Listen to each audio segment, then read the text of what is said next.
Hey everybody, I'm coming to you today from my craft room to do a quick re-record of the intro to a recipe I wanted to share with you. Before the invention of Pinterest, I was a huge uh, magazine subscriber, and I would rip out pages of things that I loved, baby shower ideas and punch recipes and craft, and I had a file called Fall Recipes, and inside was this granola bar. It is called Cranberry Cinnamon Granola Bar. It has 6 ingredients, super easy to assemble, so easy that you could have a child help you in the kitchen. And so, with it being this time of year, I just crave apples and cinnamon and cranberries. And so, with that being said, join me in the kitchen and we'll see if this recipe is a keeper or not. Okay, everybody, we're in the kitchen now, and I have all my ingredients out and prepared. And I want to make a correction that the recipe is called Cranberry Cinnamon Granola Bar. It was from my wellness insert out of a 2003 Southern Living magazine. And so let me go ahead and tell you, you will need some granola, a beaten egg, cinnamon, vanilla, some packed brown sugar, and some craisins. And so as far as substitutions are concerned, this is my cluster granola. I actually bought my store brand. The recipe said that they used Kellogg's low-fat granola, and I personally think, well, I use the store-bought brand, the oats and honey granola, but I failed to get the low-fat kind. And so if these turn out really good, I may go back and try the low-fat ones.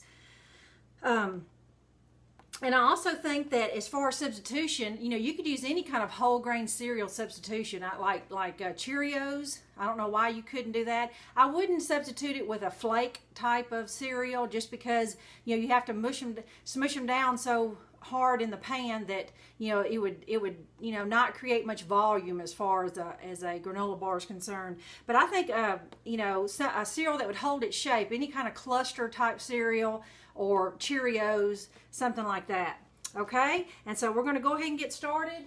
The 6 ingredients: my chunk granola, my beaten egg, my craisins. I think you could substitute dates. You could substitute with regular raisins, brown sugar. This is what I usually do. Take the lid off. This is my cinnamon. It's a half a teaspoon. I'll have all the recipe written in the description box. And the last ingredient is a teaspoon of vanilla.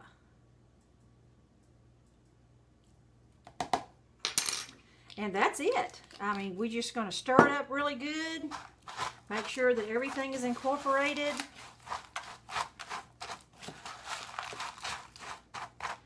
And if you have some bigger clusters of granola. Okay, all right, I have my baking dish here. I went ahead and sprayed it with some Pam just so that, it's pretty much guaranteed not to stick. And I have everything stirred up real good. The purpose of the egg is kind of like the binding agent. It's kind of like the glue that holds it all together.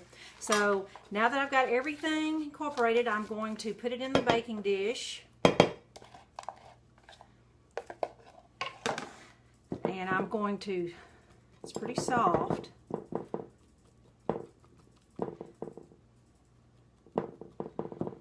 And so I saw this in another recipe, that if you will really pack it down, that it will stay more like bars. So I'm going to try that. It certainly won't hurt. But the egg will be like the glue and hold it together. So I'm just using a tip from another recipe.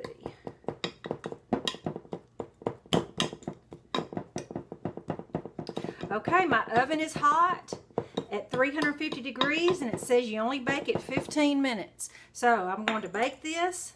I let my granola bars cool, and I took a metal spatula, because since I'm using a glass dish, and I just kind of cut into 8 bar type sizes. And so I haven't attempted to pull them out yet, so I'm really curious to see if they are going to stick together. So let's just go ahead and pull one out and see if they will stay in a bar shape. Wow, that's pretty good. Okay, and so I have some of these snack-sized Ziploc baggies. And as long as they are airtight, they'll stay. I'm sure they'll stay good for a week or so. So I'm pretty impressed. I think this is definitely, that's a pretty good size granola bar. And they seem to be staying together pretty well. They seem to be really soft though. They're more of like a chewy type of granola bar. They're not hard and crunchy. Maybe the edges right here are a little crunchy, but through here they're still a little warm too. So maybe after they completely cool, they may stiffen up a little more. So there you go. I'm pretty impressed with it. So I think I will probably make these again sometime, but I think I'll try the low fat version. You know, I did do a little comparison as far as calories and things like that. You know, like a store-bought granola bar versus these, and there's not a hair's difference.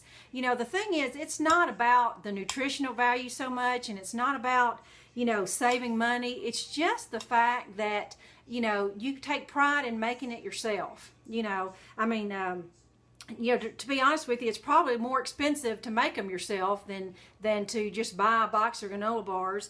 But, you know, you actually know what's going into these, and I just think that, you know, I think it's special, you know, that you've taken the time and the effort to make something and serve it to your family. And, you know, this recipe was simple enough that you can involve the kids and have fun with it. So I think this is a keeper. I'm going to put it in my recipe binder of tried and true things, and so I'll take this out of my idea folder and put it in the It Works folder. So anyway, hope you enjoy it. This is granola, cranberry, cinnamon bars.